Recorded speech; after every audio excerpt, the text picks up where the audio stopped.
দিদি, প্রথম কথা হচ্ছে আপনি যেখান থেকে যে সূত্রে খবর নিয়েছেন সেই সূত্রে আরেকটু স্পেসিফিক্যালি কনফার্ম করবেন, তাহলে আপনি জানতে পারবেন যে যে তিনজন আধিকারিকের নাম রাজ্য সরকার পাঠিয়েছিল তারা সবাই প্রমোটি আইএএস ছিলেন। তো কি হয়েছে? দাঁড়ান, কি হয়েছে না হয়েছে কারণ আছে।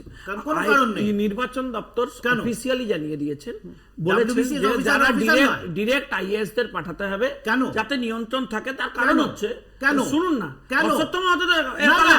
এতক্ষণ কিন্তু যার আমি চুপ সার্ভিস ছিলাম। রিপোর্ট বলুন, কেন্দ্র নিয়ন্ত্রণ করে, বলুন, তাকে বলুন, কেন বলুন, মানতে হবে? বলুন, তারপর যার বলুন। সার্ভিস রিপোর্ট কেন্দ্র হয়েছে। নিয়ন্ত্রণ করে তাকে কেন মানবো আমরা? সেকেন্ড বলতে দাও। তাকে কেন মানবো? বলতে দাও, এক সেকেন্ড আরো কিছু বলার আছে বলুন। এক সেকেন্ড।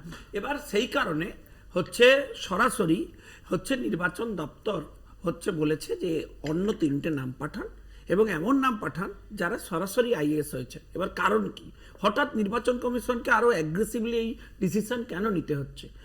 কারণ নির্বাচন কমিশন যে কমিউনিকেশনই দিচ্ছে রাজ্য সরকার তার বিরোধিতা করছে। দুই, আপনি দেখবেন রাজ্যের প্রশাসনিক ব্যবস্থার উপর তো বিশ্বাসই করেছিল ইলেকশন কমিশন, কিন্তু যখনই রিভিউ করতে শুরু করেছে তখন দেখছে একের পর এক অফিসার তাদের ইনভলভমেন্ট পাওয়া যাচ্ছে। তারা সরাসরি বেআইনি নাম তুলেছেন, তারা তাদের কনফিডেন্সিয়াল ডকুমেন্ট শেয়ার করেছেন পাসওয়ার্ড।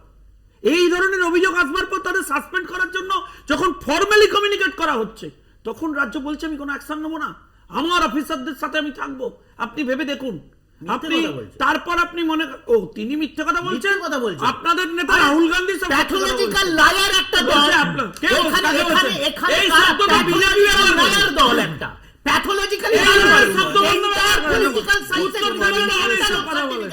সমস্যা। এন্টায়ার পলিটিক্যাল সায়েন্স একটা লোক করেছে, একটা লোকের সাথে প্যাথোলজিক্যাল লায়ার কি রে কিশোরও এক এক করে বলবেই। শুনুন, আমি একটা কথা বলে দিই, তোমাকে যারা শঙ্কু, একটু সংশোধন করুন।